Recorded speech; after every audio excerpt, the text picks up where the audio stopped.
शायर कहता है ना कि है लोग वही जहां में अच्छे आते हैं जो काम दूसरों के। ये बहुत ही एक मेगा इवेंट है और सक्सेस से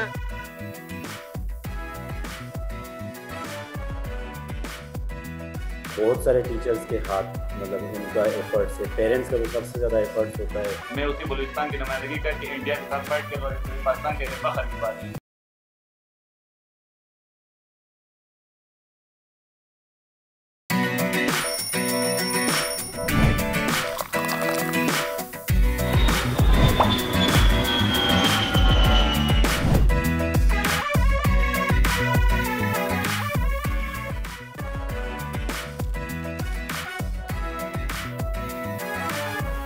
अस्सलाम वालेकुम, खुश आमदीद। जी आया नू बखैर आगले भली करे आया। वर्षत के दुनिया बोल है के साथ मैं हूँ सोनिया सुंदर और मैं हूँ सैयद फैसल करीम। उम्मीद करते हैं कि आपके दिन का आगाज बहुत अच्छा हुआ होगा। वो शायर कहता है ना कि है लोग वही जहां में अच्छे आते हैं जो काम दूसरों के। तो आज कोई वर्ल्ड मुशायरा डे तो नहीं है? नहीं, अच्छा काम करने के लिए कोई दिन या किसी एक दिन को सेलिब्रेट करने की ज़रूरत नहीं है। हाँ, ये अलग बात है सोनिया कि आजकल इंसान जो है इंसान के पास टाइम नहीं है उसके लिए। तो अब ऐसे में कुछ लोग ऐसे ज़रूर हैं जो सिर्फ इंसान नहीं बल्कि खुदा ताला की बनाई हर मखलूक का दर्दे दिल रखते हैं। आपको हम ये अब वीडियो दिखा रहे हैं और ये वीडियो जो है ये दरियाए सिंध का जो डेल्टा एरिया है उसमें एक पटियानी क्रीक है, उसकी ये वीडियो है। और यहाँ पे हुआ ये सोनिया कि एक डॉल्फिन थी और मछेरे जो थे वो दूर से देख रहे थे कि ये गोस्ट नेट जो था ना उसमें फंस गया था। ये गोस्ट नेट भी एक बहुत बड़ा इशू है। जाल फेंकते हैं और वो जाल प्लास्टिक का होता है और उसको फिर वो काट के वहाँ पे तो फेंक के चले जाते हैं। सो अब हुआ ये कि इस डॉल्फिन बेचारी जो है ये कितने कम गहराई वाले पानी में आ गए। आप देख सकती हैं चंद मछेरों ने इनको देखो और उसके बाद अपनी मदद आपके तहत वो इस घुटनों भी पानी नहीं है, बहुत कम पानी था। सो ये हुआ ये कि पूरी कोशिश कर रही थी डॉल्फिन लेकिन ये निकल नहीं पा रही थी। पर फाइनली कुछ लोगों ने जब ये देखा मंजर तो फिर फाइनली इन्होंने देखा और देखें आप कि किस तरीके से काट रहे हैं उसको। डॉल्फिन इंडस डॉल्फिन वैसे भी जी उस स्पीशीज को बेचारी को बचाने की भरपूर कोशिशें की जा रही हैं। लेकिन अदरवाइज भी देखें आजकल जैसे आपने कहा कि इंसान के लिए टाइम नहीं है, लेकिन अगर फिर भी लोग वक्त निकाल के उस बेचारी की मदद को आगे तो ये दर्द दिल वो जो कहते हैं ना एहसास रखने वाले जो लोग हैं वो उनके पास जो ऑप्शन था कि वो देख रहे थे, वो चले जाते निकल जाते। सो हमें जो हमारी स्पीशीज़ है उनका बहुत ख्याल रखना चाहिए, सबका ख्याल रखना चाहिए। मैसेज ऑफ द डे ही यही है कि आप तकलीफ में देखें उसकी मदद करें। इसी के साथ चलते हैं बड़ी खबर की जानिब। आलमी दिफाई नुमाइश आइडियाज़ के मुल्क भर में चर्चे। पाकिस्तानी दिफाई सलाहियतों का शानदार मुजाहरा देखकर दुनिया हैरान।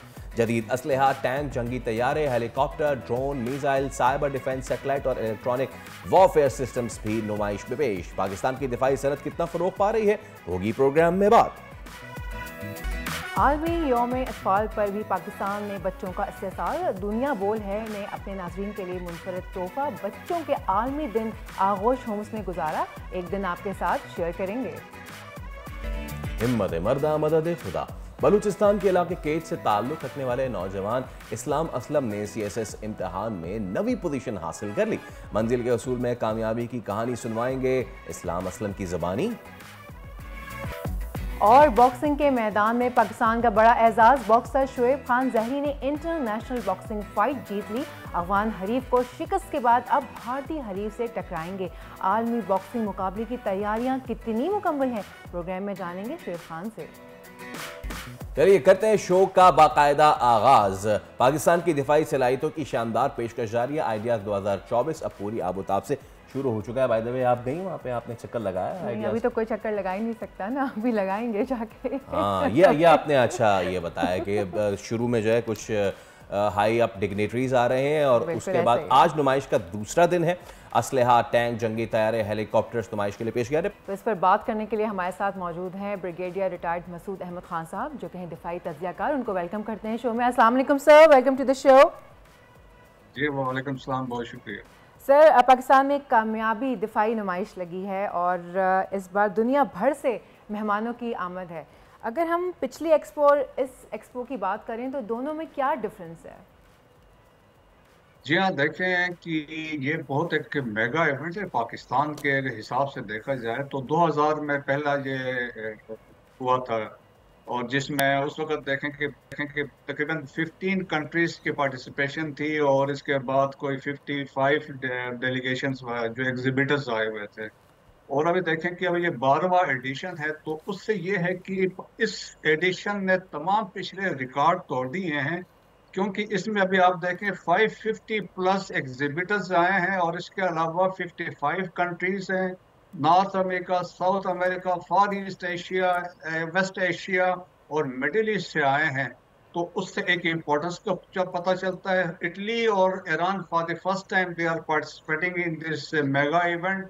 और उससे देखें कि ओवरऑल पाकिस्तान की अहमियत का पता चलता है कि पाकिस्तान कितना इम्पोर्टेंट मुल्क है दुनिया भर में, और पाकिस्तान की क्या कैपेबिलिटीज है। Over A past period of time Pakistan ने डेमोन्स्ट्रेट किया है अपनी कैपेसिटी, कैपेबिलिटी और वेपन सिस्टम में। जो इंडिजिनस डिफेंस प्रोडक्शन है पाकिस्तान की, दुनिया इसको एक्नॉलेज करती है। दुनिया पाकिस्तान से चीज़ें, हमारी जो इवन जहाज हैं, दूसरे इक्विपमेंट है, वो लेते हैं। सो हम कह सकते हैं ये बहुत ही एक मेगा इवेंट है और सक्सेस है, और पिछले तमाम जो रिकॉर्ड हैं वो इस 12वें एडिशन ने तोड़ दिए। अच्छा ब्रिगेडियर साहब, वैसे तो एक चीज़ ये कि आई वुड लाइक टू मैं आप तारीफ़ करना चाहूँगा आपकी टाई की, इट्स अ ब्यूटीफुल कलर। दूसरा ये कि सर मैं अब ये जानना चाह रहा हूँ आपसे कि हम देख रहे हैं तुर्की के सबसे ज़्यादा स्टॉल्स हैं हमारा बरादर मुल्क, उसके बाद चीन, देन ईरान। पाकिस्तान जो अपनी डिफेंस प्रोडक्शंस है उनको यहाँ पे नुमाइश के लिए पेश कर रहा है। दूसरी जानिब तुर्की, बरतानिया, इटली, इन जैसे जो जदीद ममालिक हैं, इनके जदीद वॉरफेयर्स जब आते हैं तो मसूद साहब कितना मायने रखता है ये मिलिटरीली एक्सचेंज? हम उनसे सीखें, वो हमसे सीखें, वो हमारी कैपेबिलिटीज़ के फ़ायदा उठाएं और हम उनकी कैपेबिलिटीज़ से लर्न करें।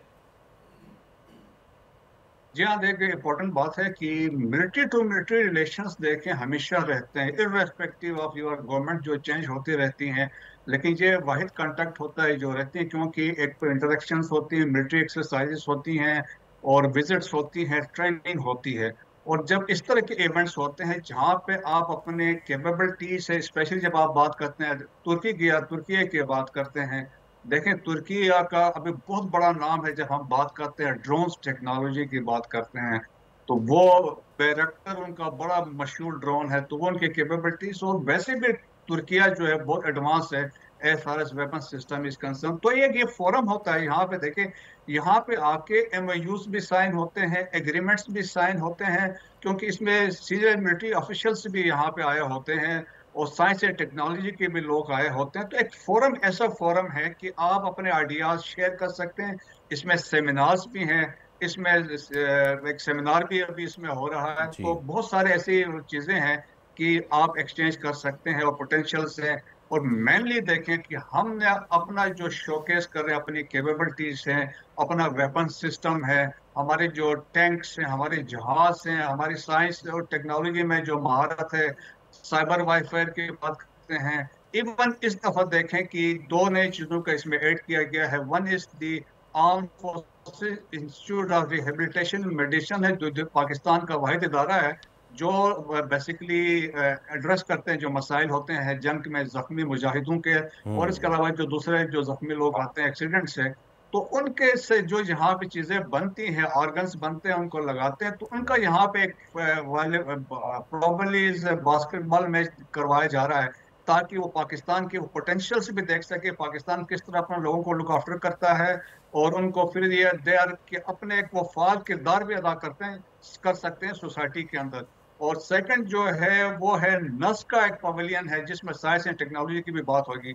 तो पाकिस्तान माशाल्लाह कि हम तमाम फील्ड्स में हम एक्सेल कर चुके हैं, मिलिटरीली भी, और हम बाकी जो साइंस एंड टेक्नोलॉजी में भी देखते हैं तो हम उसमें भी आगे। और मसूद साहब, आपने ये जो बात की है ना नस्ट वाले स्टॉल की, यही मेरा अगला सवाल भी था कि हम एक जानिब तो देख रहे हैं कि ये सिर्फ नुमाइश नहीं है, यहाँ पे सिर्फ असलहजात नहीं रखे हुए, सेमिनार्स भी होंगे, उसमें चैलेंजेस क्या हैं, what is the way forward, उस पर भी बहुत डीप डिस्कशन होगी। लेकिन जो आपने बात की वो बड़ी ज़रूरी है, and that is connecting the youth to the इदारे।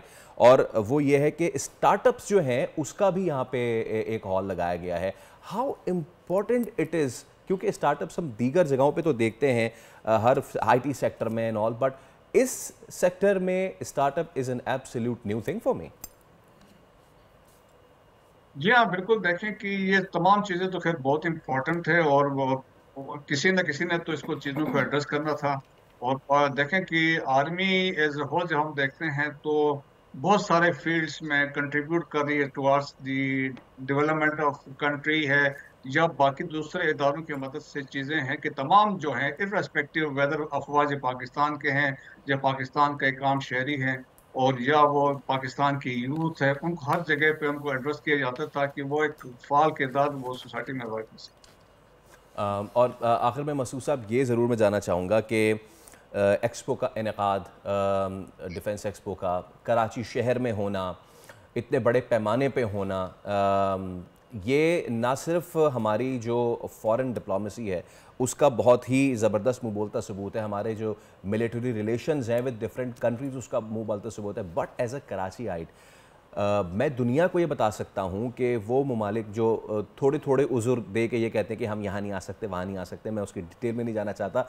This is not only a slap to the face but this is an opening to the world कि हम बता रहे हैं कि आज से चंद साल पहले वो कराची जिससे रोशनियाँ छीन ली गई थी अब वो इतना महफूज है कि वहाँ पे क्रिकेट मैचेस से लेके डिफेंस एक्सपो तक जहाँ पे DGI भी होंगे, गालिबन जो है आर्मी चीफ भी होंगे और बहुत बड़ी बड़ी डिग्निटरीज होंगी, बाहर से ममालिक आ रहे हैं।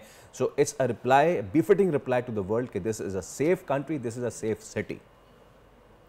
बिल्कुल जी, मैं आपसे इतफाक करता हूँ। और जिस तरीके से ये इवेंट्स हुए हैं, जिस तरीके से ऑर्गेनाइज चल रहे हैं इवेंट्स है, तो मैसेज है कि पाकिस्तान एक मुस्तहकम और सेफ मुल्क है। लिविंग साइड की जो वाक़यात हो रहे हैं खैबर पख्तूनख्वा बलूचिस्तान में, यहाँ दहशतगर्दी के वाक़यात हैं और हमें इसमें तो कोई शक नहीं, इसमें फॉरेन एलिमेंट शामिल है, होस्टाइल एजेंसी शामिल है, और वहाँ से इसके अलावा जो है अफगानिस्तान की सरजमीन इस्तेमाल कर रहे हैं। तो मेरा ख्याल में उस हिसाब से तो देखा जाए तो ये कामयाबी है कि पाकिस्तान को दुनिया मान गई। जिस तरह मैंने शुरू में बताया, all over the world, far east Asia है, नॉर्थ अमेरिका, साउथ अमेरिका है, मिडिल ईस्ट से लोग आए हुए हैं, एक्नॉलेजिंग पाकिस्तान कैपेबिलिटीज, पाकिस्तान की इंपॉर्टेंस जो दुनिया में है, पाकिस्तान की मिलिट्री कैपेबिलिटीज है और पाकिस्तान की इंडिजिनस डिफेंस प्रोटेक्शन है जो पाकिस्तान चीज़ें बना रहा है, चाहे वो हमारे टैंक्स हैं, जो हमारे जहाज हैं या हमारे ड्रोन्स हैं, और इसके अलावा जो हम शेल्स बना रहे हैं। तो पाकिस्तान की एक फार सुपीरियर डिफेंस प्रोडक्शन है जो दुनिया एक्नॉलेज करती है। तो मेरा ख्याल में यकीनन उन लोगों के मुंह पे बिल्कुल वो एक स्लैप है जो पाकिस्तान के अंदर रहते हुए पाकिस्तान की मुखालिफत करते हैं, जो पाकिस्तान के बाहर बैठ के पाकिस्तान की मुखालिफत करते हैं, और वो जो दुश्मन मालिक जो पाकिस्तान को इंटरनेशनली आइसोलेट करना चाह रहे थे वो भी नाकाम हो। Thank you so much brigadier retired Masood Ahmed Khan sahab आपके कीमती वक्त के लिए। तो जैसे कि मसूद साहब भी फरमा रहे थे कि कराची इज़ नाउ, और यकीनन आज के बाद से बहुत से लोग जा रहे होंगे, बहुत से लोग जाएंगे इस बिल्कुल एब्सोल्युटली ऐसे ही। मुझे सबसे ज़्यादा खुशी इस बात की फैसल के बैक टू बैक हमें ऐसी अच्छी न्यूज़ मिल रही है कि इससे पहले एक ग्रैंड फेस्टिवल था, उसमें भी भारत से ममालिक ने इस्लामाबाद में और इसी तरह से यहाँ पर बैक टू बैक अच्छी अच्छी खबरें मिल रही हैं कि ममालिक आ रहे हैं, पाकिस्तान का सॉफ्ट इमेज जा रहा है, माशाल्लाह खुशी होती है देख के। अपना हमारे पास भी बहुत अच्छी अच्छी खबरें, लेकिन अभी हमें ब्रेक लेनी, छोटी सी खबर है कि ब्रेक लेनी है, ब्रेक के बाद वापस आएंगे और देखेंगे प्रोग्राम में आगे क्या क्या है। ब्रेक।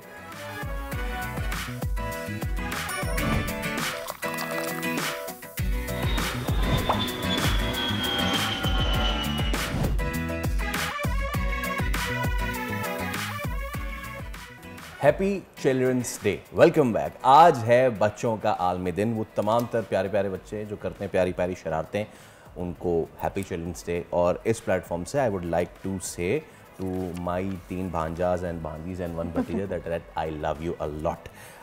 लेकिन you know what Sonia, Pakistan में जो बच्चों की सूरत हाल है ना, जिनके पास सहूलियात हैं वो ठीक है, जिनके पास नहीं है उनके लिए गवर्नमेंट सतह से लेके प्राइवेट सतह तक बहुत ही कम सहूलियात हैं। 2.5 करोड़ से ज़ायद बच्चा हमारा वो स्कूल से दूर है। बहुत सारी वजूहत हैं और एक वजह उसमें गुर्बत भी है। और जाहिर सी बात है, देखें जिनके बच्चे जो अफोर्ड भी नहीं कर पाते हैं वो बच्चे भी रह जाते हैं पढ़ने लिखने से महरूम। अदरवाइज़ जिनके वालिदैन होते ही नहीं हैं फिर वो बेचारे बेआसरा हो जाते हैं। लेकिन कि ऐसे बच्चे अब बेआसरा नहीं रहेंगे, क्योंकि ऐसे बच्चों को अल खिदमत के आगोश ने जगह दी है और कराची में ये कायम इदारा है जो कि ज़रूरतमंद बच्चों को तालीम और तरबियत फराहम कर रहा है ताकि मुस्तक़बिल में वो मुल्क की तरक्की में अपना अहम किरदार अदा कर सकें। जी बिल्कुल गई हूँ वहाँ पर। सोनिया गई वहाँ पे और उन्होंने वहाँ पे बच्चों के साथ वर्ल्ड चिल्ड्रन डे की खुशियाँ भी मनाई। आपको दिखाते हैं।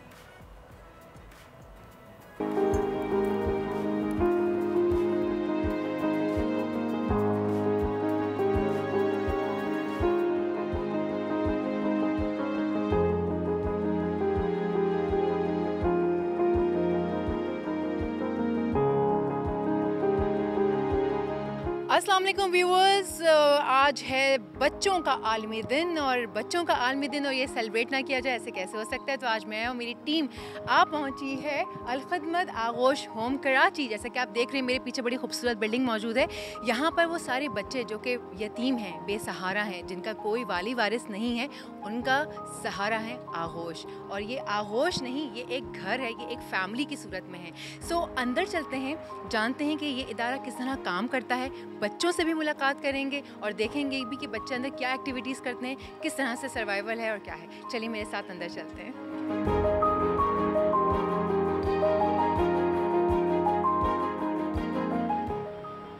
सो व्यूवर्स, मैं अंदर आ गई हूँ। बाहर तो बहुत ही खूबसूरत है, आप अंदर का भी जानते हैं। जो यहाँ के करता धरते हैं उनसे मुलाकात करवाते हैं। आपके एग्जीक्यूटिव डायरेक्टर हैं अल खिदमत के राशिद कुरैशी साहब। आइए ज़रा उनसे जानते हैं।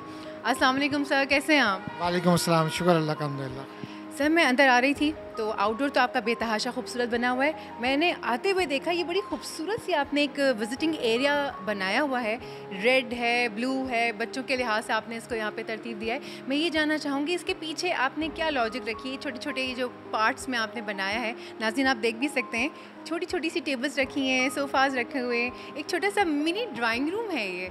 ज़रा मुझे ये बताएं इसके बारे में। बुनियादी तौर पे इसके बनाने का मकसद ये है कि जब भी बच्चे की वालदा हफ्ते में 10 दिन में या 15 दिन में जब भी अगर वो अपने बच्चे से मुलाकात करना चाहे तो वो एक अलहदगी के अंदर अपने बच्चे से खुशगवार माहौल में इत्मीनान के साथ यहाँ पे मुलाकात कर सकती हैं। ज़बरदस्त। मेरे ख्याल से आगे चलते हैं और देखते हैं कि बच्चे जो हैं वो क्या क्या एक्टिविटीज़ यहाँ करते हैं, किस तरह से इदारा सर्व करता है। सो आप लोग हमारे साथ साथ चलिए।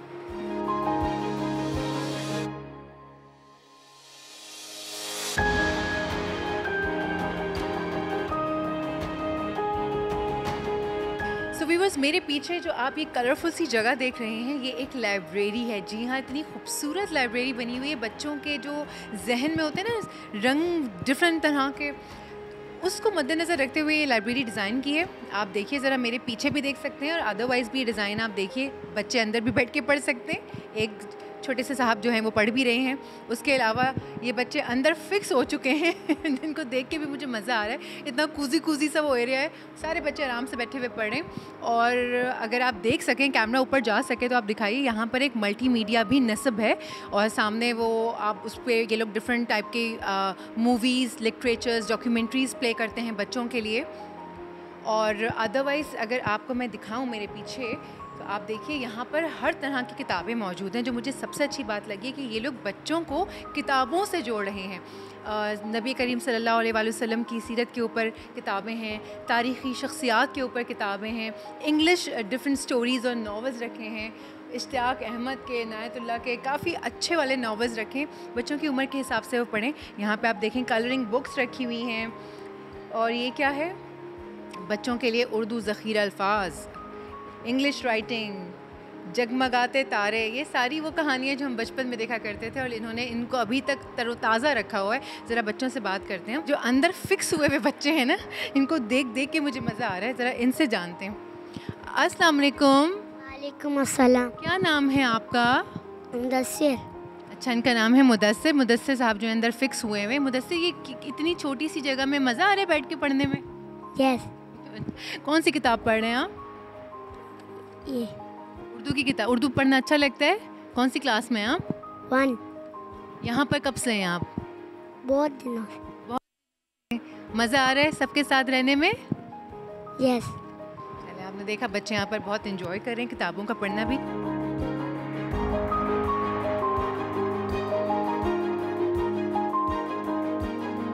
सो बच्चों का आलमी दिन है और बच्चों की हेल्थ के ऊपर बात ना की जाए, ऐसे कैसे पॉसिबल है। अब देखिए यहाँ पर कितने अच्छे तरीके से उनकी सेहत का ख्याल रखा जाता है कि मैं आपको क्या बताऊँ। मैंने खुद देखा है, मेरी टीम ने यहाँ विजिट किया है। सबसे ज़्यादा अच्छी चीज़ जो मुझे मेडिकल पॉइंट ऑफ व्यू से लग रही है, एज़ यू कैन सी मेरे पीछे एक बोर्ड लगा हुआ है। खुदा न ख्वास्ता कोई बच्चा बीमार हो जाता है और उसके लिए यहाँ पर सारी प्रिस्क्रिप्शन जो है वो लिखी गई है, क्योंकि जो वार्डन है या जो उनको दवा देने वाले हैं उनकी ड्यूटीज़ चेंज होती हैं, तो उनकी जो मेडिकेशन है, जो प्रिस्क्रिप्शन है वो यहाँ पर मेंशन है उस बच्चे के नाम के साथ, और उसको किस तरह से देना है, उसको क्या फ़ील हो रहा है, सब कुछ यहाँ पे लिखा हुआ है। एक छोटा सा मेडिकल सेंटर, एक मेडिकल रूम यहाँ पर बना हुआ है। आइए मैं आपको दिखाती हूँ। अगर कोई बच्चा खुदा न ख्वास्ता बीमार हो तो यहाँ पर उसको आइसोलेशन में भी रखा जाता है, जैसे ज़ुकाम है या कोई एलर्जी हो जाती है, दूसरे बच्चों को लगने का ख़दशा है, सो उन बच्चों को फिर यहाँ पर रखा जाता है। अभी भी एक बच्चा जो है वो बीमार है और यहाँ पर डॉक्टर्स विज़िट करते रहते हैं। जिन डॉक्टर्स की भी ज़रूरत होती है उनको यहाँ पर कंसल्टेशन के लिए बुलाया भी जाता है और यहाँ पर उनकी सारी मेडिकल फाइल्स रखी हुई हैं, बच्चों को प्रॉपर दवा दी जाती है, आप देख सकते हैं।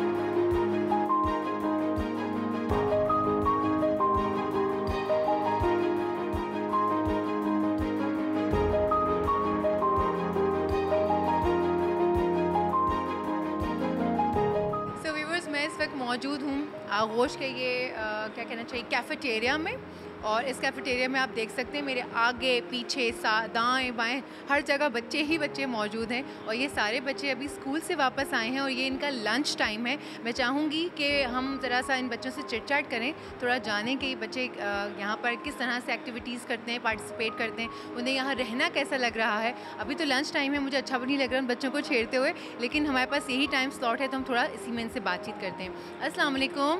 वालेकुम अस्सलाम। सॉरी आपको डिस्टर्ब कर रही हूँ मैं खाते हुए। आपका क्या नाम है? उमर जावेद। क्या नाम है?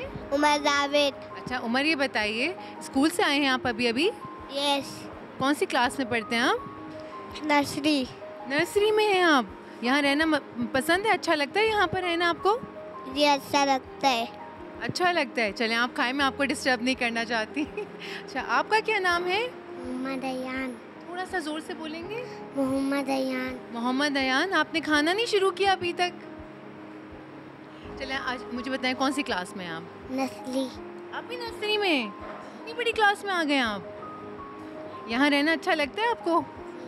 अच्छा कौन सी जो टीचर है वो आपकी सबसे ज़्यादा फेवरेट है? सबसे ज़्यादा कौन सी टीचर पसंद है आपको? मिस नाजिया। कौन सी? मिस नाजिया। मिस नाजिया पसंद है भाई उमर को। मिस नाजिया क्यों पसंद है उमर को? वो मिस सादिया। मिस सादिया क्यों पसंद है? मिस सादिया मारती नहीं है। मारती नहीं है मिस सादिया। अच्छा चलें आप खाना शुरू करें, शाबाश। बचपन में हमें टेबल्स याद करना कितना मुश्किल था, पहाड़े यानी के, लेकिन अब इन लोगों ने कितना आसान बना दिया है। आप भी देखिए, पढ़ते जाइए चढ़ते जाइए, पढ़ते जाइए चढ़ते जाइए।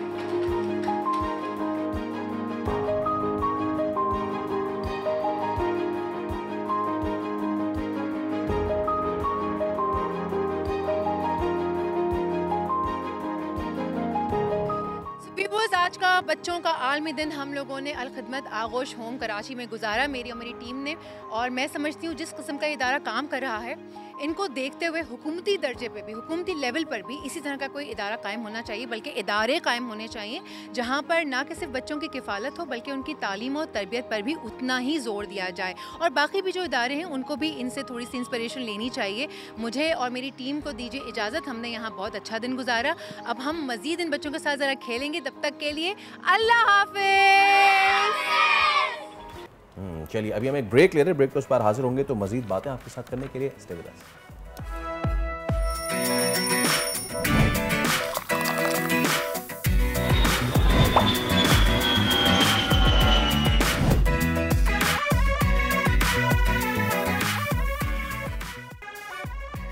वेलकम बैक जनाब फैसल। वो कहते हैं ना कि अगर आप किसी काम के पीछे लग जाएं तो फिर कामयाबी मिलने के इम्कानात जो हैं वो वाज़े हो जाते हैं, ज़्यादा रोशन हो जाते हैं और यूनिवर्स जो है वो आपके रास्ते बनाने लग जाती है। बहुत अच्छे, बिल्कुल ऐसा ही है।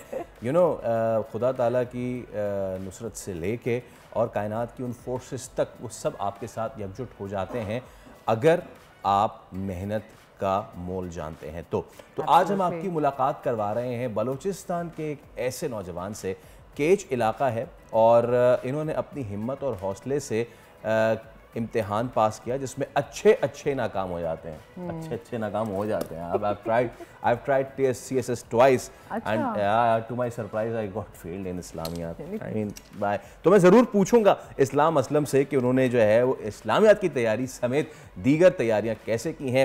यू नो जब भी हम बलूचिस्तान का जिक्र करते हैं हमेशा से एक नेगेटिव सेंटिमेंट उभारा जाता है, लेकिन बलूचिस्तान का नौजवान जितना सिंध, पंजाब, खैबर पख्तूनख्वा, गिलगित बल्तिस्तान, आज़ाद कश्मीर का नौजवान पाकिस्तान की तरक्की में अपना जो है वो हिस्सा डाल रहा है, बलूचिस्तान का नौजवान भी किसी से पीछे नहीं है, बल्कि वो यकसर सबसे ऊपर है। क्योंकि जब हम सहूलियात की बात करते हैं तो वहाँ पे सबसे ज़्यादा कम है, और केच जैसे दूर दराज इलाके से बैठ के सिलेक्टिव सहूलियात होंगी, फैसिलिटीज वहाँ पे अगर आप CSS कर जाएं, हैट्स ऑफ। तो हमारे साथ मौजूद हैं इस्लाम असलम साहब। इस्लाम साहब अस्सलाम वालेकुम सबसे पहले तो, and thank you so much for your time, बहुत शुक्रिया।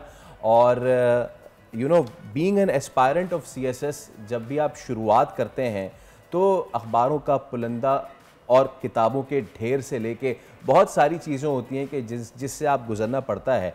आप बताइए जर्नी आपकी कैसे शुरू हुई बीइंग एन एस्पायरेंट, और उसके बाद किस किस का किरदार रहा आपकी इस कामयाबी में?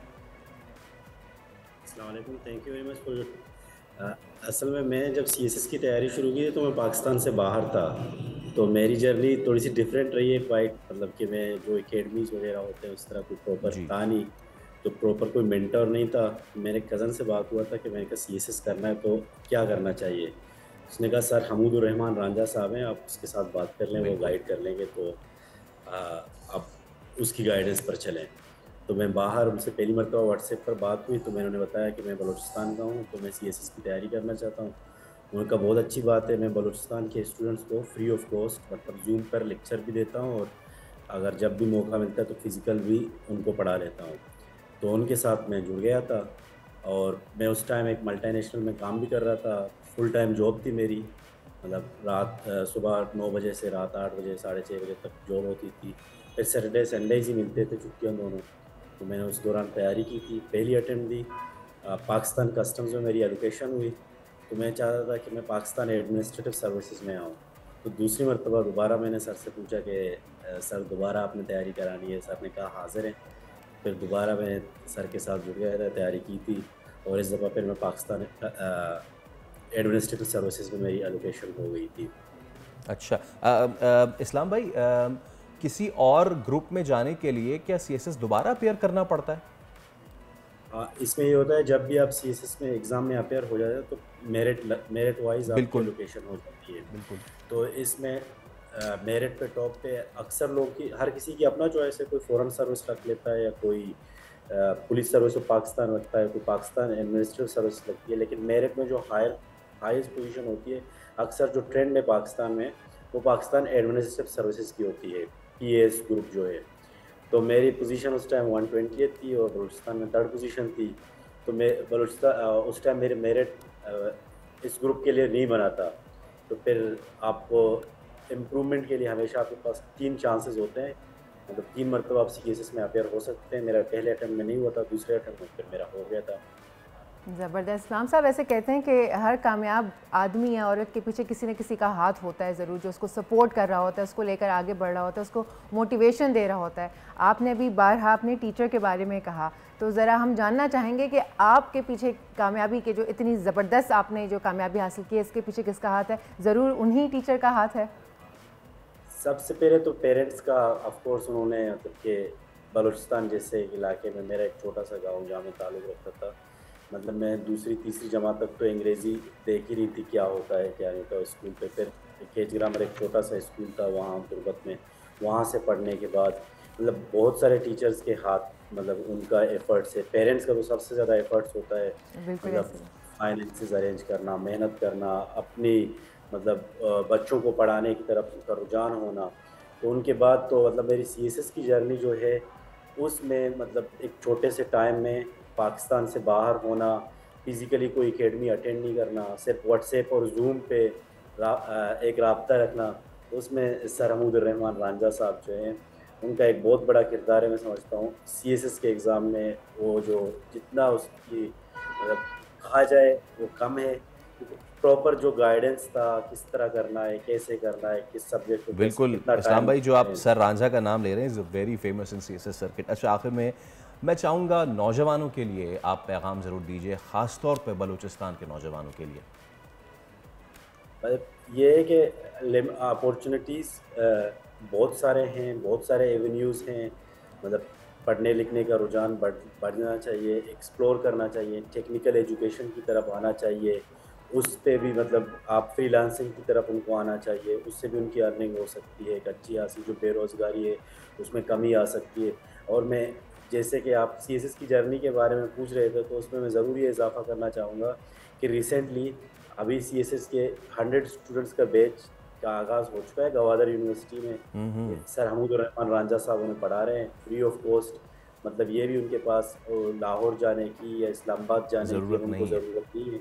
वहाँ से वो गाइडेंस ले सकते हैं, बिल्कुल कोई कॉस्ट नहीं है, कुछ भी नहीं, चले, मटेरियल ज़बरदस्त प्रोवाइड करेंगे। ज़बरदस्त इस्लाम साहब, थैंक यू सो मच। उम्मीद करते हैं कि आप इसी तरीके से कौम की ना सिर्फ खिदमत करेंगे, लेकिन नौजवानों के लिए जो पैगाम है ना बड़ी अहमियत का हामिल है। Just set aside your negative activities and go to the positive activities, that is the way forward. Please अपने गोल्स बनाइए और उनको अचीव करने में लग जाइए। और अब वक्त हो जाता है एक ब्रेक का। ब्रेक लेते हैं, फिर वापस आते हैं। Let's take a break.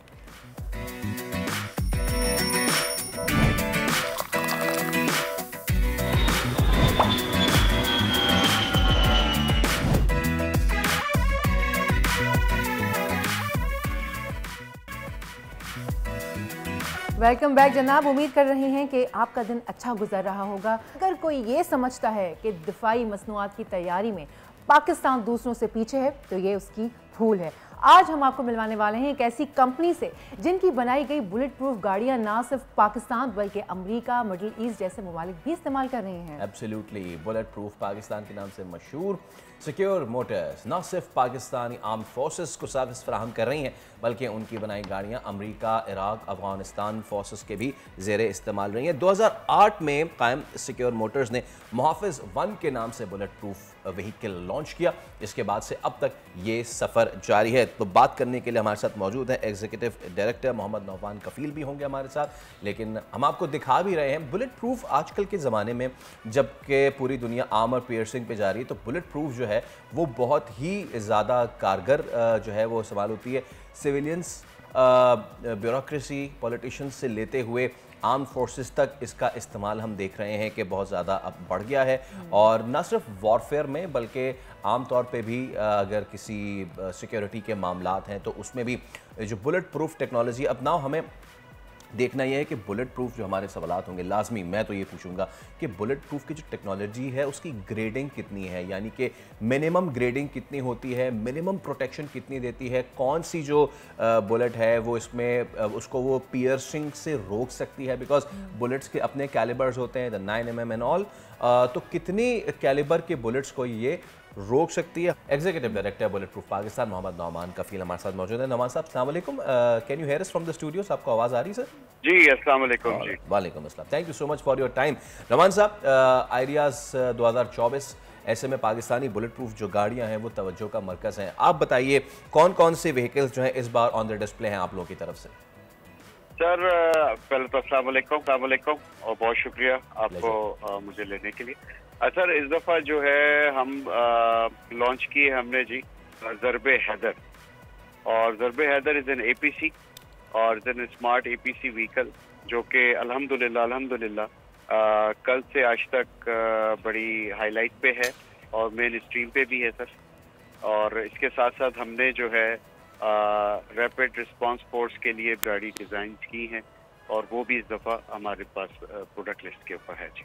All right, APC when जब हम लेमैन के लिए बात करें तो APC जब ये बात करते हैं आर्मर्ड पर्सनल कैरियर, और उसमें बहुत ज़रूरी होता है कि उसकी प्रोटेक्शन हो। अच्छा, आपने बात की APC हम सुनते आए थे, बट स्मार्ट APC, एक normal APC, smart APC, what is the difference? Sir इसमें यह है कि by looking at the vehicle अगर आप उसको देखेंगे तो बड़ी स्मार्ट सी एक APC का जो एक कॉन्सेप्ट होता है कि एक आर्मर्ड गाड़ी आ रही है और उसके अंदर जो है उसकी जो आप कह सकते हैं कि जो गाड़ी की विजिबिलिटी, जो गाड़ी देखने में एक बड़ी कॉम्पैक्ट गाड़ी हमने बनाई है, लोहे का डब्बा लगता है। और हाँ, लोहे के डब्बे के उसको हमने हटाया है, इस कॉन्सेप्ट को, और एक स्मार्ट कार टाइप की, एक यूजर फ्रेंडली, हाईटेक, सारी टेक्नोलॉजी से लेस, तमाम प्रोटेक्शन स्टैंडर्ड्स को कवर करते हुए एक चीज हमने डिजाइन की है। और अल्हम्दुलिल्लाह हमें बड़ा प्राउडली मैं आपको बताऊंगा कि ये मेड इन पाकिस्तान है जी। सारी चीजें जो हमने प्रेजेंट की है, the main showcase, the punch line is made in Pakistan. That's it.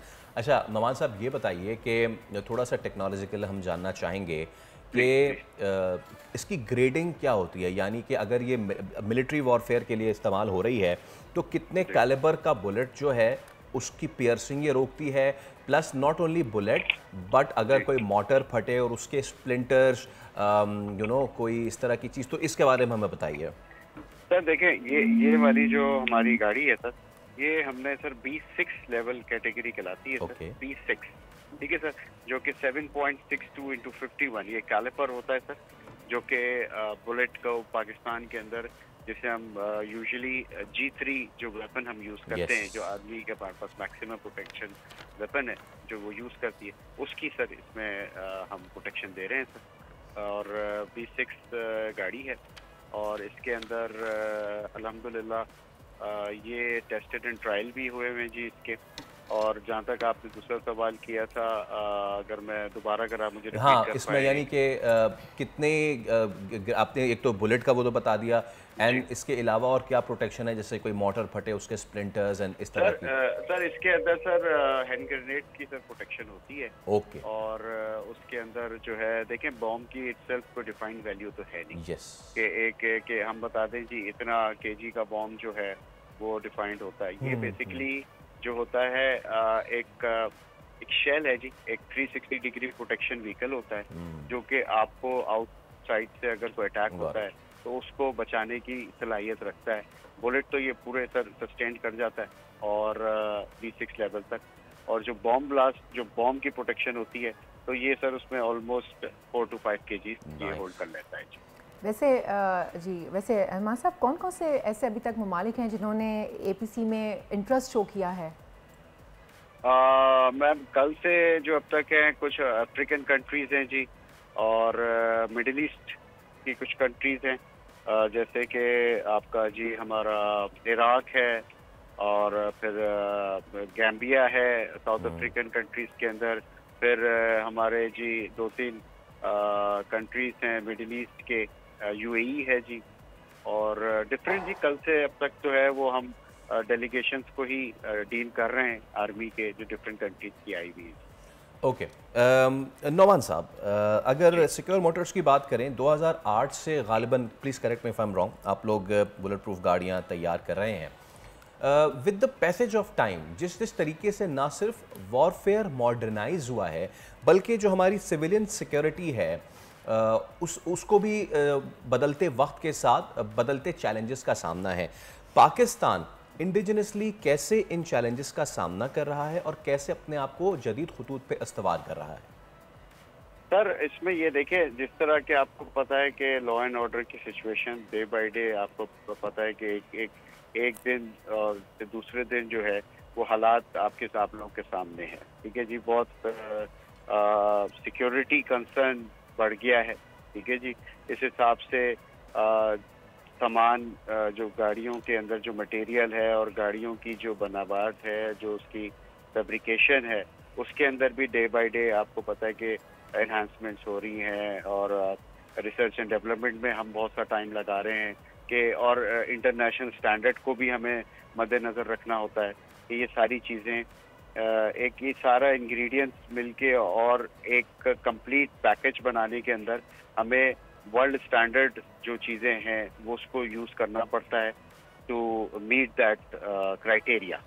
तो इसमें रिसर्च एंड डेवलपमेंट में हम बहुत टाइम अपना लगा रहे हैं कि हम रोज़ बरोज़ जो नई टेक्नोलॉजीज आ रही हैं दुनिया भर में, हम उनको देखते हैं, उसका एनालिसिस करते हैं, और फिर हम उसके अंदर एग्जीक्यूशन पे जाते हैं कि हम इसको किस किस तरीके से अपने मुल्क में और अपने पाकिस्तान कंट्री के अंदर हम किस तरह इस चीज़ों को यूज़ करके अपने आर्म फोर्सेस को, सिविलियंस को, अपने लोगों को इसमें हम एक सिक्योर उनको एक पैकेज और सिक्योर प्रोडक्ट दे पाएँ। अच्छा, ये भी बताइएगा नौमान साहब कि इस एक्सपो से पहले कौन कौन से ममालिक जो हैं they have done the deal with you, और वहाँ पे कैसा रिस्पांस रहा हमारी आर्मर्ड व्हीकल्स का? सर अल्हम्दुलिल्लाह जो हमारी मिडिल ईस्ट कंट्रीज़ के अंदर गाड़ियाँ गई हैं, और उसमें अल्लाह का बड़ा एहसान, अल्लाह का बड़ा करम कि हमारा जो प्रोडक्ट है मेड इन पाकिस्तान वो बहुत अच्छा रिस्पांस उसने किया। और यही वजह है कि हमने इस दफ़ा भी यही मार्केट को गेट करने के लिए एक प्रोडक्ट जो लाए हैं, उसी मार्केट को मद्देनजर रखते हुए कि हम इसको एक बहुत अच्छे तरीके से शोकेस कर पाए। रिस्पांस अल्हम्दुलिल्लाह जी बहुत अच्छा है पाकिस्तानी प्रोडक्ट का इंटरनेशनल मार्केट। ओके, और नौमान साहब एक चीज़ आखिर में मैं आपसे ज़रूर पूछना चाहूँगा, जब हम रीजन की बात करते हैं, हमारा दोस्त मुल्क तुर्की भी आया हुआ है, चाइना भी आया हुआ है, एंड देन ईरान, उसके साथ साथ the international countries like Britain, Italy and then African countries as well. Bullet proofing में, आर्मर्ड व्हीकल्स में पाकिस्तान कहाँ स्टैंड करता है? रीजन की बात करें, अपने सब कॉन्टिनेंटल रीजन या एशियन रीजन की बात करें, and then European American region की बात करें। सर मैं आपको बड़ा प्राउडली एक बात बताना चाहूँगा कि जो हमारा आर्मर्ड व्हीकल का पाकिस्तानी जो प्रोडक्ट है, वो मेड इन पाकिस्तान का जो प्रोडक्ट है, वो किसी भी तरीके से तमाम कंट्री नहीं, बट टू हमारी जो पाकिस्तानी वर्कमैनशिप है, और वो एक वर्ल्ड क्लास है जी, वर्ल्ड क्लास क्वालिटी की चीज़ हमारे पाकिस्तान में अल्हम्दुलिल्लाह प्रोड्यूस होती है। और हमारी गाड़ियाँ और यहाँ से दुनिया भर में जाती हैं, और अल्हम्दुलिल्लाह आपने जिन जिन कंट्रीज़ का नाम लिया, वो लोग भी बेशक बहुत अच्छी गाड़ियाँ बनाते हैं, लेकिन बीइंग अ पाकिस्तानी हमें जो है अपनी जो हमारी ताकत है, जो हमारे वर्कमैनशिप है, जो हमारी स्किल्स हैं, आपको पता है कि हमारे ही लोग दुनिया भर में जाके काम करते हैं, तो हमने ये कोशिश की कि पाकिस्तान में रह के उसी तरह की क्वालिटी प्रोडक्ट करें, और इसी बैनुल अक़वामी नुमाइश जो इंटरनेशनल आइडियाज़ हैं, एक्सपो हैं, ये जो एग्जीबिशंस चल रही हैं, उसमें हम अल्हम्दुलिल्लाह उनके बराबर पे आके, बराबरी पे हम एक स्टैंडर्ड प्रोडक्ट लॉन्च करें। बहुत ज़बरदस्त। और नौमान कफील साहब, आपकी गुफ्तगू से दो बहुत की पॉइंट्स निकले हैं, एक सेल्फ डिपेंडेंसी, खुद इन्हिसारी, और दुनिया में कम्पीट करना, दुनिया को जाके टक्कर देना। Thank you so much for your time Muhammad Nauman Kafeel. Muhammad Nauman Kafeel साहब pleasure all mine, executive director हमारे साथ मौजूद थे। तो इतनी अच्छी बात है कि हमारी इंडिजिनस होना, और ये सफ़र ना सोनिया, ये सफ़र मुझे अच्छी तरह याद है, अल खालिद टैंक, अल ज़रार टैंक, JF-17, ना सिर्फ ये कि इन हथियारों को बनाने में, बल्कि जब भी हम एयर वॉरफेयर की बात करते हैं तो उसकी ओवरऑलिंग, यानी कि उसकी रिपेयर, मेंटेनेंस, वो पाकिस्तान में जब होना शुरू हुई थी बैक इन 2010, और उसके बाद से तो वो एक बहुत अच्छा हमने शुरू किया था। और अब तो हम देख रहे हैं कि सेल्फ डिपेंडेंसी इतना ज़्यादा है कि ना सिर्फ हम अपने लिए बना रहे हैं, बल्कि दीगर ममालिक को भी हम दे रहे हैं। वो तो ज़बरदस्त बात हो गई। वैसे अब ब्रेक का वक्त हो जाता है, मेरे ख्याल से अब ब्रेक का वक्त हो गया है, लेकिन प्रोग्राम अभी बाकी है, कहीं जाना नहीं है। छोटी सी ब्रेक लें, ब्रेक के बाद वापस आइए।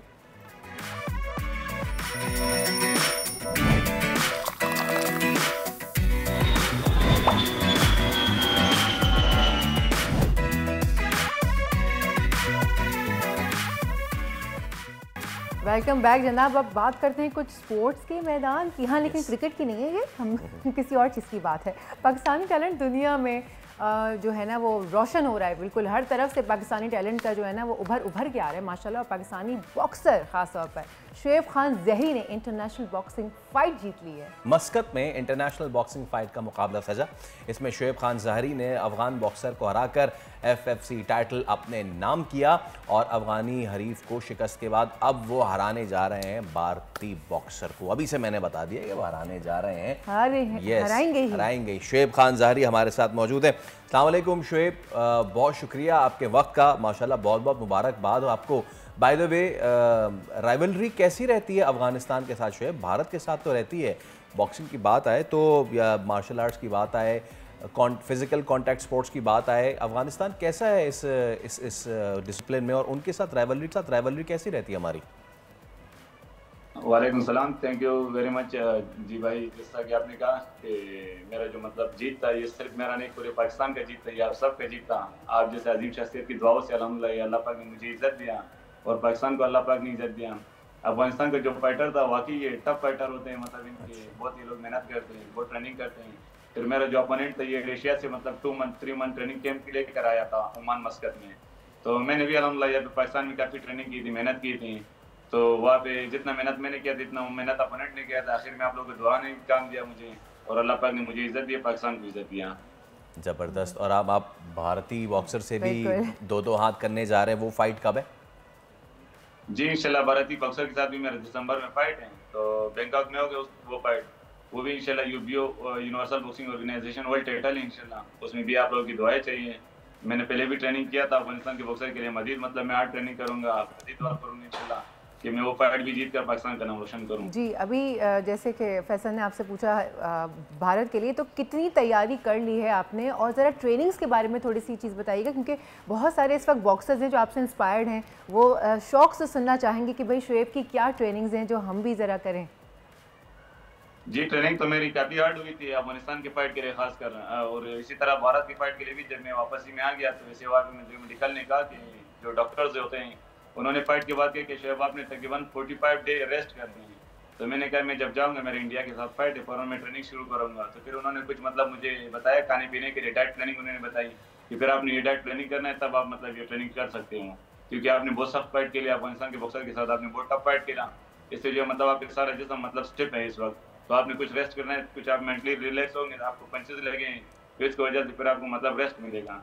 तो मैं जब यहाँ आया पैरा में वही मतलब खुराक जो उन्होंने बताया, तो वही डाइट ट्रेनिंग मैंने शुरू की और मैंने ट्रेनिंग अपना शुरू किया। माशाल्लाह मॉर्निंग टाइम में तकरीबन 15 kilometre 16 kilometre non stop running करता हूँ, 2 घंटे 2.5 घंटे रनिंग करता हूँ। इसी तरह इवनिंग टाइम भी मेरा तकरीबन 2-2.5 घंटे ट्रेनिंग सेशन होती है। शुएब ये बताइए कि मुख्तलिफ लेवल्स पे आपने पाकिस्तान की नुमाइंदगी की हुई है ना, तो जब भी आप पाकिस्तान की नुमाइंदगी करने जाते हैं, वो मोमेंट कैसा होता है जब भी आप रिंग में जा रहे होते हैं और जब भी गालिबन जीत के आ रहे होते हैं, क्योंकि एशियन बॉक्सिंग चैम्पियन भी आप रहे हैं, पाकिस्तान बॉक्सिंग चैम्पियन भी आप रहे हैं, तो वो एहसास कैसा होता है जब आपका जो रेफरी है हाथ फ़ज़ा में बुलंद करता है और फिर आप पाकिस्तान का झंडा जो है वो अपने बैग पे लपेट के और जो है वो चीयर कर होता है? हाउ इज़ द मोमेंट, हमें बताइए। बहुत अच्छा एहसास होता है, बहुत खुशी होती है, बहुत खुशी फील होती है कि मैं अपने मुल्क पाकिस्तान का रिप्रेजेंट करता हूँ। आपने बहुत अच्छा सवाल किया। मैं यहाँ पे एक ज़रा छोटी सी वर्ड मतलब अपना मेंशन करता हूँ, जिसमें मतलब मैं सीएम बलूचिस्तान को भी मतलब इसमें मुखातिब करता हूँ। मैं उस सूबे से ताल्लुक़ रख रहा हूँ जिस सूबा बलूचिस्तान, जिस सूबे से मतलब मेरा ताल्लुक़ है, नाम उसका बलूचिस्तान है। उसी बलूचिस्तान में इंडियन बाकायदा वहाँ पे फंडिंग करती हैं कि मतलब वहाँ पे दहशतगर्दी फैलाती है। मैं उसी बलूचिस्तान की नुमाइंदगी करके इंडिया के साथ फाइट कर रहा हूँ, तो ये पाकिस्तान के लिए फख्र की बात है। और ये सीएम साहब को मतलब एक मैसेज है कि मैं उस बलूचिस्तान सूबे से जा रहा हूँ। मुझे मतलब बलूचिस्तान से आज तक कोई सपोर्ट भी नहीं मिला है, बल्कि यार जब मैं यहाँ पे अभी WBC गोल्ड लेके आया ओमान में, जब मेरा इवेंट होता अफगानिस्तान के साथ, तो सीएम साहब की तरफ से राब्ते हुए कि इंशाल्लाह हम लोग आपको इन्वाइट करेंगे। आज तक सब चुप है, खामोश है, बल्कि पूरा पाकिस्तान गवर्नमेंट खामोश है। गवर्नमेंट भी हुआ पे, तो प्राइम मिनिस्टर ऑफिस के लोग आए थे मुझे वेलकम करने के लिए। तो राना मशहूद साहब को भी मैं मैसेज देता हूँ कि इन्होंने भी मतलब मुझसे वादे किए थे बहुत सारे। राना सनाउल्लाह ने मुझे वादे किए थे, अभी तक कोई वादा भी पूरा नहीं किया इन्होंने। इस फाइट के लिए जो मुझे स्पॉन्सर किया, सपोर्ट किया है, मैं गवर्नर के फैसल करीम कुंडी का शुक्रिया अदा करता हूँ। इसी तरह जो कंपनीज थे जिनके तवसुत से हुआ था, वो GDCL का और PSO का मैं शुक्रिया अदा करता हूँ। ज़बरदस्त, अच्छा लगा सुन के कि हुकूमती लेवल पे जो है वो आपको सपोर्ट किया जा रहा है। आपके और क्या, एक तो हमें पता है कि आप भारत को हराने वाले हैं कंफर्म। अब तो आप हमारे प्रोग्राम में आ गए, हम वैसे ही सबके लिए बड़े लकी हैं, जो आता है वो नेक्स्ट फाइट जीत के आता है, माशाल्लाह माशाल्लाह। लेकिन ये बताइए और आपके आगे के क्या प्लान्स हैं, किन किन फाइट्स को आगे देखना है, जीतना है? अल्लाह पाक इसमें इज्जत दें, तो मेरे इंशाल्लाह इसके बाद जो WBC गोल्ड मेडल टाइटल इंशाल्लाह वो भी खेलने के लिए जाऊंगा इंशाल्लाह। तो उसको भी मैं कनाडा में खेलूंगा इंशाल्लाह। तो उसमें अगर गवर्नमेंट मुझे साथ दे, मुझे सपोर्ट करे, तो इंशाल्लाह मेरा कनाडा में फाइट होगा। मेरा जो अपोनेंट है वो भी कनाडा से ताल्लुक़ रख रहा है, तो उन्होंने मुझे इन्वाइट किया, दावत दिया WBC का फाइट है इंशाल्लाह। तो उसमें भी आप लोगों की दुआएं चाहिए और इंशाल्लाह पाकिस्तान गवर्नमेंट का सपोर्ट चाहिए। ठीक है शुएब खान ज़ारी, थैंक यू सो मच आपके वक्त का, और आपको बेस्ट ऑफ लक हम विश करते हैं कि आप इसी तरीके से अपनी फतूहात का सिलसिला अफगानिस्तान, भारत तो क्या कनाडा को भी हरा के आएँ। तो अगेन एक और बॉक्सर, एक और विक्ट्री, लेकिन एक और शिकवा, बहुत ही कम वसाइल बहुत ज़्यादा मसाइल और बहुत ही कम सपोर्ट के साथ एक और पाकिस्तानी टैलेंट ने अपने नाम एक जो है टाइटल किया है और वो एक और टाइटल अपने नाम करने जा रहा है। वी विश वी प्रे के जो है हम इस तरह की खबर ब्रेक कर रहे हूँ कि पाकिस्तान की हुकूमत ने इनका साथ दिया है और उनको जो वादे हैं वो वफा हुए हैं। अभी हम एक ब्रेक लें, ब्रेक के बाद दोबारा हाजिर होंगे। Stay with us.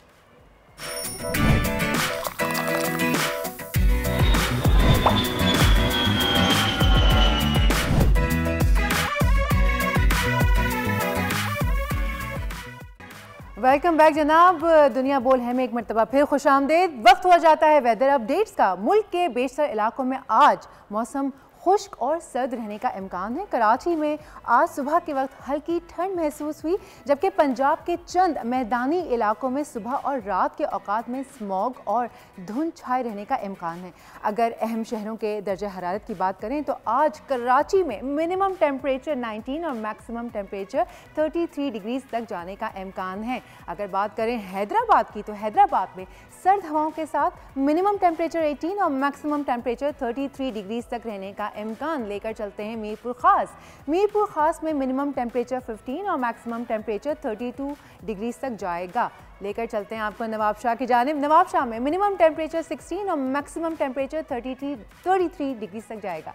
लाड़काना की बात करें तो लाड़काना में सर्द हवाओं के साथ मिनिमम टेम्परेचर 16 और मैक्सिमम टेम्परेचर 31 डिग्रीज तक जाने का इम्कान। Sky clear. गवादर में मतला साफ है और आज कम से कम दर्जे हरारत 21 और मैक्सिमम टेम्परेचर 31 डिग्रीज तक रहने का इम्कान। कोयटा की बात करते हैं तो कोयटा में सर्दी आ गई है। सर्दी की शिद्दत में इजाफा भी देखा जा रहा है। टेम्परेचर की बात करें तो minimum temperature 3, maximum temperature 20 degree तक जाने का इम्कान। मुल्तान में बादलों का राज बरकरार है, जबकि स्मॉग की शिद्दत में कमी के साथ साथ दर्जे हरारत देखी गई है। मिनिमम 13, मैक्सिमम 28 डिग्री तक जाने का इम्कान। बात करते हैं लाहौर की तो लाहौर में स्मॉग की शिद्दत में काफ़ी कमी आ गई है। स्कूल्स खुल गए हैं।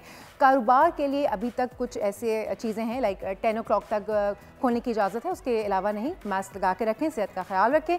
टेम्परेचर की बात करें तो आज टेम्परेचर जो है वो मिनिमम 11 और मैक्सिमम टेम्परेचर 24 डिग्री तक जाने का इम्कान। फैसलाबाद के कुछ इलाकों में बादल जो हैं वो छाए रहेंगे। मिनिमम टेम्परेचर जो है वो 13 और मैक्सिमम टेम्परेचर 26 डिग्री तक जाने का इम्कान। शहर इक़्तिदार यानी कि इस्लामाबाद में सर्दी की शिद्दत में भी इजाफा देखा गया है और साथ साथ मुख्तलिफ इलाकों में बादलों के साथ साथ जो मिनिमम टेम्परेचर देखा जाएगा वह है 8 और मैक्सिमम टेम्परेचर 23। लेकर चलते हैं उसी के ज़रा पड़ोस में यानी कि मरी की जानिब। मरी में बादलों के साथ मिनिमम टेम्परेचर 8 और मैक्सिमम टेम्परेचर 16 डिग्री तक रहने का इम्कान। पेशावर की बात करूं तो पेशावर में minimum temperature 9 and maximum temperature 24 degree तक जाने का इम्कान। लेकर चलते हैं आपको मुजफ्फराबाद की जानिब। मुजफ्फराबाद में मिनिमम टेम्परेचर 6 और मैक्सिमम टेम्परेचर 23 डिग्री तक रहने का इम्कान। स्कर्दू में आज बर्फबारी पड़ने का इम्कान है, जबकि minimum temperature -4 oh my God और मैक्सिमम टेम्परेचर 5 डिग्री तक ही रहेगा। सो ये थी आज की वेदर अपडेट्स और प्रोग्राम के बकाया हिस्से की जानिब चलते हैं। Faisal, over to you. Thank you so much Sonia. अब मौसम तब्दील होता है, अपने साथ बीमारियाँ लाता है, लेकिन कुछ बीमारियाँ ऐसी हैं जिनको हम बचपन से ही उनका ख़ात्मा कर सकते हैं, नहीं करते हैं।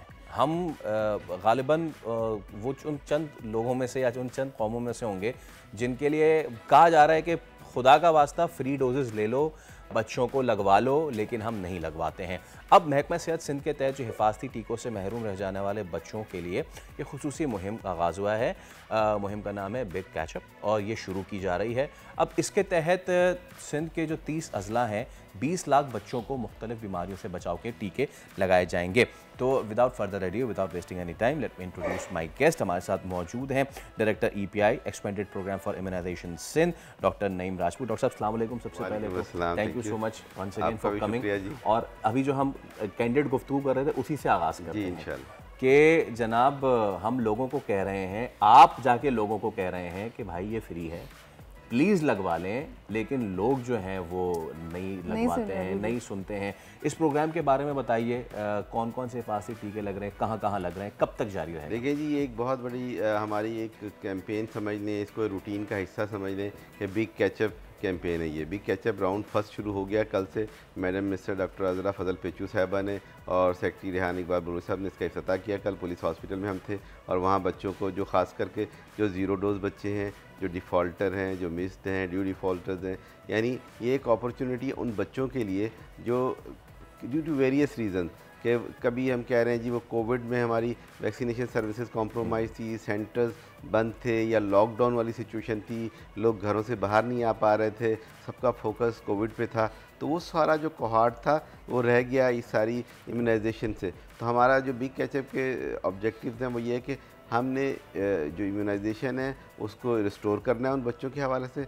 सेकंड, हमने इम्यूनाइजेशन स्टेटस को स्ट्रेंथन करना है और उन बच्चों को, खासकर जो बच्चे रह गए उनको कैच करना है, अपने नेट में लेके आना है, क्योंकि बच्चे को एक दफ़ा, जो ज़ीरो डोज बच्चा है उसको एक दफ़ा इंजेक्शन लग जाएगा तो हमारे यहाँ सिंध में है, सिंध इम्यूनाइजेशन इलेक्ट्रॉनिक रजिस्ट्री है, तो हम वो QR कोड उसको इशू करते हैं, बच्चे का सारा डेटा उसमें आ जाएगा और फर्दर हमें फिर उसको ट्रैक करने में, उस तक पहुँचने में बहुत आसानी रहेगी।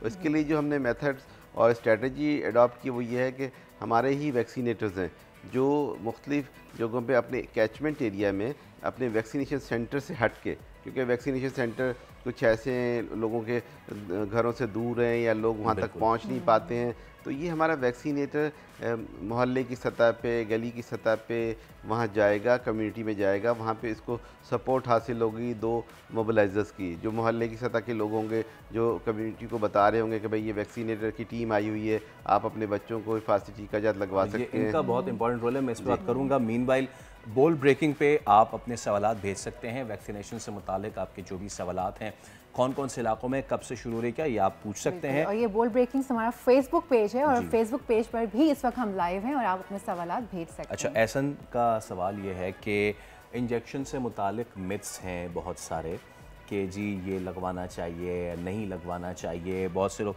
probably he just want to ask के हम महंगे अस्पतालों में जाके वो लगवा लेंगे जब हम बीमार हो जाएंगे, लेकिन जब हमें गवर्नमेंट की तरफ से कोई सहूलत मिल रही है तो हमारे बहुत से आईब्रोज रेज हो जाते हैं, बहुत सारी मिथ्स आ जाती हैं। प्लीज़ केटर जी, देखिए ये सर्विस का इशू है, इसको हम कोशिश कर रहे हैं कि अपने केयर गिवर को अच्छी एक कंपैटिबल सर्विस दें। हमने अपने वैक्सीनेशन सेंटर को रेनोवेट किया है, रीब्रांड किया है, वहाँ वैक्सीनेटर को हमने यूनिफॉर्म मुहैया किया है कि वो लगे कि एक हेल्थ केयर वर्कर है, उसको डेजिग्नेशन कार्ड, बैग, कैप, हर तरह से उसको हमने प्रॉपर ग्रूम किया है और उसके जो एट्रीब्यूट्स थे, जो उसका काउंसलिंग स्किल्स था, जो रेपो बिल्डिंग थी, उसको हमने इम्प्रूव किया ताकि जो भी केयर गिवर आए वहाँ पे तो उसको वो इंगेज करे, वो बताए। जैसे यूजुअली पेंटावन लगता है तो कंप्लेंट होती है जिस बच्चे को थोड़ा सा बुखार आ जाता है, तो वो अगर उसी वक्त इंजेक्शन लगाते हुए उसको बता दे कि जी देखे मैं ये पेंटावन का इंजेक्शन लगा रहा हूँ, उसके लगाने के बाद बुखार आ सकता है, तो आप साइड बता दें, कंसेंट दे के उसको बता दें कि जी बुखार आएगा तो इसके लिए आप पैनाडोल ड्रॉप दे दीजिएगा बच्चे को। अगर आपके पास ना हो तो सेंटर आ जाइएगा, इसी आपको हम पैनाडोल ड्रॉप दे देंगे। बल्कि अब तो ये तक किया है कि मैडम अज़रा फजल पेचू की सपोर्ट से हमने पूरे सिंध के लिए बाकायदा पैरासीटामोल ड्रॉप्स परचेज़ किए हैं और टेंडर के ज़रिए, और वो हम देने जा रहे हैं इन केयर गिवर्स को, ताकि इनका ये वाला इशू कि जो एक जेन्युइन इशू है, कुछ ऐसे है ना हमारे यहाँ लोग जो पैनाडोल ड्रॉप्स भी परचेज़ नहीं कर सकते या उनको पता नहीं होता कहाँ से लेना है, क्वालिटी की चीज़ नहीं मिल रही होती है, तो वो उनके लिए सपोर्ट के just to encourage the people for the vaccination. तो ये गवर्नमेंट तो कोई भी स्टोन अनर्थ नहीं छोड़ रही कि किसी भी तरीके से हम अपनी वैक्सीनेशन सर्विसेज को, अपनी ये फुली इम्यूनाइज्ड चिल्ड्रन का स्टेटस जो है इसको हम मोर देन 80% तक ले जाएं। जी डॉक्टर साहब, एक और सवाल आया है कि अगर बच्चा बीमार है, जैसे बच्चे को ऑलरेडी बुखार है, इन्फ्लुएंजा जैसे आजकल आपको पता है वायरल चल रहा है, तो इस तरह के बच्चे को, जो बच्चा ऑलरेडी बीमार है, उसको पिलाया जा सकता है ये? क्योंकि फिर अगर आपने कहा कि बुखार आ सकता है तो उसकी सिचुएशन वर्स तो नहीं हो जाएगी? जी देखिए, बच्चे को अगर बुखार है, कोई ऐसी प्रॉब्लम है तो उसको हम अवॉइड करते हैं, क्योंकि उसको हो सकता है कि फर्दर डिटेरिएशन हो जाए, तो उसको 2-3 दिन के बाद सेंटर पे ले आएँ। मतलब बच्चा सेहतमंद हो, उसके बाद आप उसको हम वैक्सीनेट करेंगे। और आप देखेंगे ख़ास करके जो जब भी बच्चा सेंटर पे आए या हमारी टीम्स कहीं जाएं तो उनको काइंडली लोगों को चाहिए कि उनके साथ अच्छे तरीके से वेलकम उनको करें और उनके साथ एक अपना जो सपोर्ट उनको एक्सटेंड करे, उनको उनके साथ अपना पूरा फुल्ली कोऑपरेट करें। लेकिन हम तो इसका अक्सर मुख्तलिफ देखते हैं। एक और सवाल है कि सिंध में ये मुहिम क्या चंद शहरों में होगी या पूरे सिंध में होगी, और कब से शुरू कब तक जारी रहेगी? ये देखें, कल से हमने शुरू की है। ये पहले इनिशियल 12 डेज़ है और फिर ये कंटिन्यू रहेगी अगेन 12 डेज़ तक, यानी ये 24 डेज़ की एक्टिविटी है जिसमें हम तकरीबन कोई 2.3 मिलियन बच्चे पूरे सिंध के वो वाले बच्चे, जैसे मैंने आपको कहा कि जो 0 डोज़ हैं, जिनको पार्शली इम्यूनाइज हुए हैं, और उनको हम कवर करेंगे। जो डिफ़ॉल्टर हैं, एक टीका लगा के दोबारा उन्होंने नहीं लगवाया, तो क्योंकि हमारे पास हमारे सारे तकरीबन ये कोई 4 महीने से इस बिग कैचअप की तैयारी चल रही थी। तो इसमें इन टीमों ने, इन वैक्सीनेटर्स ने अपने कैचमेंट एरिया के सारे बच्चे इनमरेट किए हैं, उनकी लिस्टिंग की है। तो वो लिस्टिंग के साथ उनको पता है कौन सा बच्चा कहाँ किस घर में है, और इलेक्ट्रॉनिक डेटा भी है, तो उसके ज़रिए वो वहाँ तक पहुँचेंगे और मोबिलाइज़र उनको लेके आएगा साइट पे। वहाँ फिर वैक्सीनेटर जो है उसके एक अच्छी जगह पे प्रॉपर तरीके से हेल्थ हाइजीनिक कंडीशन में उस बच्चे को वैक्सीनेट करेगा। एक चीज़ जो मैं आपसे पूछना चाह रहा था, जिस तरह हमारे पोलियो वर्कर्स जो है वो जान पे बाजी लगा के चलते हैं, इसी तरह हम अभी गुफ्तगू कर रहे थे। मैं चाहूँगा थोड़ा सा उन वर्कर्स के बारे में भी लोगों को बताएं कि वो, जैसे हम बात कर रहे थे, कराची में भेट आइलैंड, बाबा आइलैंड से लेके हैदराबाद में मुख्तलिफ ट्रेन तक, तो मैं चाहूँगा उनकी भी जो हीरोइक ये परफॉर्मेंस है उस पर थोड़ी सी रोशनी ज़रूर डालें। जी बिल्कुल, देखें ये हमारे वर्कर है, हमारा वैक्सीनेटर है, हमारे मोबिलाइज़र है, हमारा टीम असिस्टेंट है, ये बहुत ज़बरदस्त काम कर रहे हैं। इनको जो हालात हैं, जो कंडीशंस हैं, जो हमारी जियोग्राफिक लोकेशंस हैं, कराची में आप देख लें बाबा भिट आइलैंड है, सी में बोट्स के ज़रिए जाते हैं। इसके अलावा आप देखें कि हम जब इंटीरियर में जाते हैं तो जामशोरों को आप ले लें कि पूरा माउंटेनस की रेंज है वहाँ पे, वहाँ वैक्सीनेटर पहुँच रहा है। फिर थोड़ा आगे जाते हैं तो थरपारकर आप देखिए कि थरपारकर ये डेजर्ट, हम थरपारकर जब जाते हैं तो कहाँ कहाँ बहुत स्कैटर्ड पॉपुलेशन है। हमने खुद देखा है कि वैक्सीनेटर मोटरसाइकिल पे किसी और ट्रांसपोर्ट से वो क्लस्टर अप्रोच के ज़रिए वहाँ पहुँच रहा है। 3-3, 4-4 घरों को में बच्चों को जाके उनको वैक्सीनेट करना, मतलब this is a Herculean task. Then the riverine belt है, रिवराइन बेल्ट जिसको हम कहते हैं कच्चे में लोग बैठे हैं, और ये सारा बोट के ज़रिए वहाँ हमारा वैक्सीनेटर जाता है और अपनी जो रिस्पॉन्सिबिलिटी है उसको पूरा करता है। मैं ठट्ठा गया, सजावल गया, तो वहाँ हमने देखा कि किस तरीके से जो कोस्टल बेल्ट पे, रिवराइन बेल्ट पे लोग आबाद हैं, उनको किस तरह से लुक आफ्टर किया जा रहा है। ये वैक्सीनेशन के हवाले वैक्सीनेशन सर्विस ना सिर्फ वहाँ इंटीग्रेटेड सर्विसेज हैं कि न्यूट्रिशन सपोर्ट उनको दी जा रही है, साथ में एंटीनेटल, पोस्ट नेटल की सर्विसेज वहाँ दे रहे हैं डिफरेंट प्रोजेक्ट के थ्रू। तो ये एक बहुत ज़बरदस्त काम हो रहा है health department government of Sindh का, जिसको मैं समझता हूँ कि प्रॉपरली प्रोजेक्ट किया जाना चाहिए, लोगों को बताना चाहिए, टैक्स पेयर को पता होना चाहिए कि वो अगर जो टैक्स दे रहे हैं तो किस तरह से वो यूटिलाइज हो रहा है। जी, ऐसे डॉक्टर साहब हमेशा से जैसे ही कोई पोलियो में ये सवाल मेरे बड़े अरसे से जहन में था, मैंने सोचा कि मैं आज जो है वो पूछ लूँ। जैसे ये पोलियो की कैंपेन स्टार्ट हो जाती है ना, साथ ही एक ह्यूमर आ जाता है कि वो जो वैक्सीन है ना वो तो इसलिए है क्योंकि वो एक्सपायर्ड है, तो अब जो है ना वो लगाई जा रही है।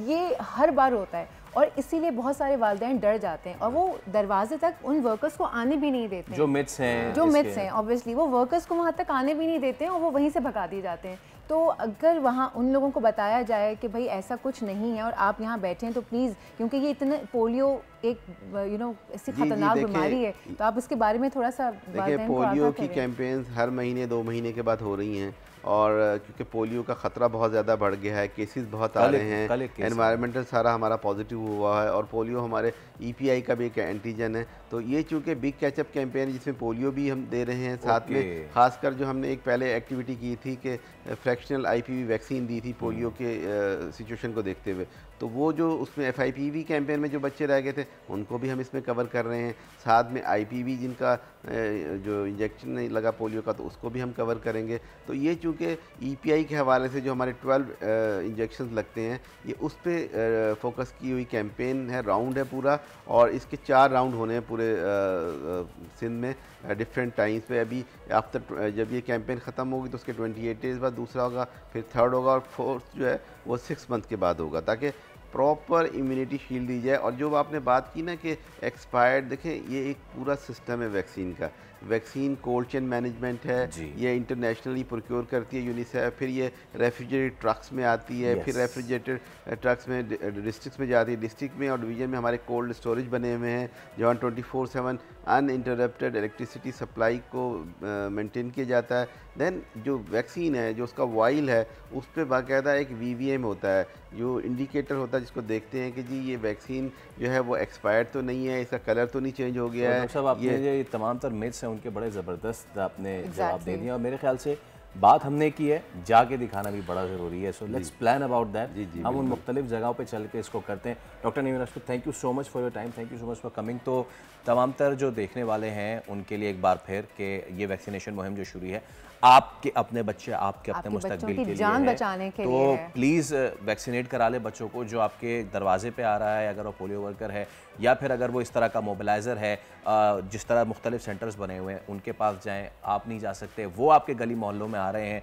रिस्पेक्ट दे दें उनको, पानी ऑफर करें। बिल्कुल, और मैं भी यही कहने वाली थी कि उनको रिस्पेक्ट दें, उनकी बात सुने, वो आपके ही बच्चों के लिए आपके दरवाजे तक आए हैं। और प्रोग्राम का वक्त जो है वो ख़त्म हो गया है। मैं और फैसल कल आएंगे, तब तक के लिए अल्लाह यहाँ आएंगे, यहाँ आएंगे।